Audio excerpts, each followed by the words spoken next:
The Ghost Rider finally arrives on Agents of S.H.I.E.L.D, which has returned with its 4th season, and I'm definitely excited. It's fall, so that means Agents of S.H.I.E.L.D, and this has been a show that has gotten better and better with every season. But now they kind of dropped Hydra almost altogether. Who even knows if Hydra's going to play a part in the remaining Marvel movies, in the remaining Marvel shows, especially Agents of S.H.I.E.L.D. So the big hook that they got for season 4 is Ghost Rider being put into a Marvel TV show, nonetheless one that's actually on TV and not a Netflix series. Because if this was a Netflix series, it would be hyped up as hell. But when people realized that it was coming to Agents of S.H.I.E.L.D, they're like, oh, I don't know, maybe that could be done, maybe not. And the little twist to it is that this is not the original Johnny Blaze motorcycle riding Ghost Rider. This is a new Ghost Rider because every superhero has to have that secondary person to kind of take up the mantle after the first one's done, because that's just how comic books work. With Ghost Rider, we got Robbie Reyes. The impression that I got from Ghost Rider is that he looked rather cool in the opening scene, even though we didn't really get that much of him. And they were kind of building him up to be this big character that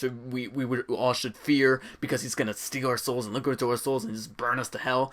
But when he was first unveiled and you saw the actor as Robbie Reyes, I was a little dubious because he just didn't look the part. He didn't look as intimidating. Maybe if he was a bit more built, I would have been a little bit more scared of him. But it wasn't until the end with his fight with Daisy that he lit up the skull, and that's where I thought that this character definitely made an impression on me in this first episode. But along with that, he feels like he can be a grounded character for the season 4 storyline, because not just him being the Ghost Rider running around and stealing people's souls, he also has a little bit of a backstory, and there's a reason to what he does. In fact, he's kind of like the Punisher for the PG-rated TV audiences that Agents of S.H.I.E.L.D caters to, and that's where this interpretation of Ghost Rider can really hook audiences, including myself, into this 4th season, including that little thing at the end where he's wheeling his brother up to the school or whatever it is. It gives a sense of pathos and a reason for us to care about that character, similar to how Daisy says that everybody's got to be attached to something. Speaking of Daisy, it's a little too early to tell because it's just the season 4 premiere, but I'm not entirely sure I like Daisy going back to being a rogue. I mean, she was kind of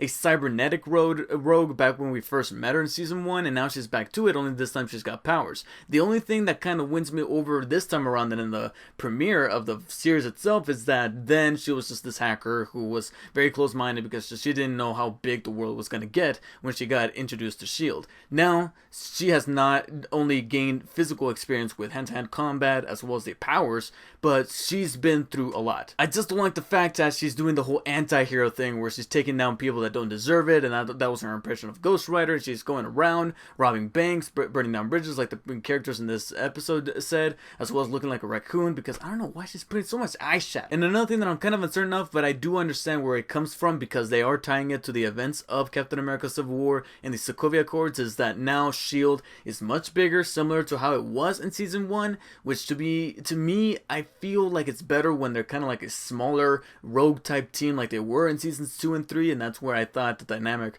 worked a little bit better. It doesn't feel like the S.H.I.E.L.D that we were rooting for, because they felt like the underdogs in those seasons because they had limited resources, limited time. Now Coulson's not even the director, he's just some agent, and seeing him and Mac just sitting on the sidelines watching as May took out the other guys, that kind of affected me somehow as a viewer, because I was so used to seeing these guys kick so much ass that for them to kind of set out in the premiere, it has me just a little concerned for what roles they're gonna play for the remainder of the season, or at least this first half of the season, considering how divided the House of S.H.I.E.L.D may become, especially with that scene of Simmons actually ordering May to go do something.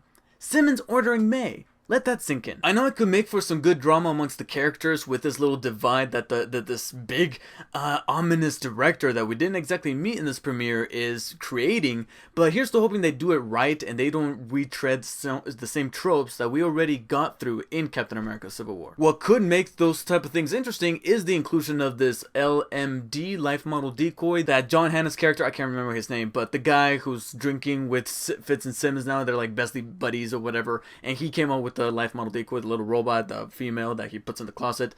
Probably not the only female he puts in the closet. I'm looking forward to see how she fits into all this, as well as that mysterious box that was opened up later on that was kind of like an Ark of the Covenant type of thing that made everybody go crazy on each other, similar to how the Scarecrow gas, that's the first thing that popped in my mind, is the Scarecrow hallucinogen that Scarecrow uses on his victims in the Batman universe. It was the exact same thing, makes people see things, and on top of that, May is one of those affected, and seeing how that's going to play out, I'm very much looking forward to it, as well as its potential ties to another Marvel movie coming out later on this year, Doctor Strange. It looks like some mystical shit, so I wouldn't be surprised if Doctor Strange comes into town and says, this is what it is, and we get some kind of explanation as to what exactly is inside this box, and could it potentially be connected to Ghost Rider, who he says the devil is inside him. Maybe some more mysticism is attached to that as well. All questions that we will hopefully see being answered very, very, very soon, but overall, I really like this first episode of season 4. Very fun, very entertaining, with an awful lot of cool action sequences,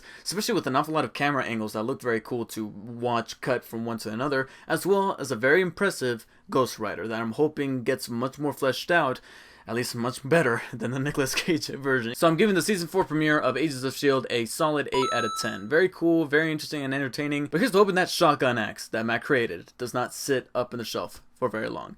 Anyways, that about does it. Thank you guys for watching. Let me know what you guys thought of the season 4 premiere of Agents of S.H.I.E.L.D. What do you guys think of this brand new Ghost Rider? Do you like the design? I like the design personally. I love the look of the skull. I know that the effects aren't as polished as they are in the movies because of the TV budget, but still I think the design itself was very cool. Like this video, share it with all your friends, and please subscribe for future videos, including reviews for the remainder of the 4th season of Agents of S.H.I.E.L.D. Subscribe to my gaming channel. I'm here to promote that. I got a gaming channel, Bridge Plays. I post videos on there about every other week, but especially in October, or as of a lot of us gamers tend to call Broketober, because we got a ton of games coming out that month, and I'm hoping to post at least one video per week on that channel of my Bridge Play series. So please subscribe there. I'll post a card annotation somewhere here. I don't know where, but it's gonna be here. This right here is my Twitter handle, DarkSpiderDavid. Subscribe once again, and I bid you guys adieu. Take care.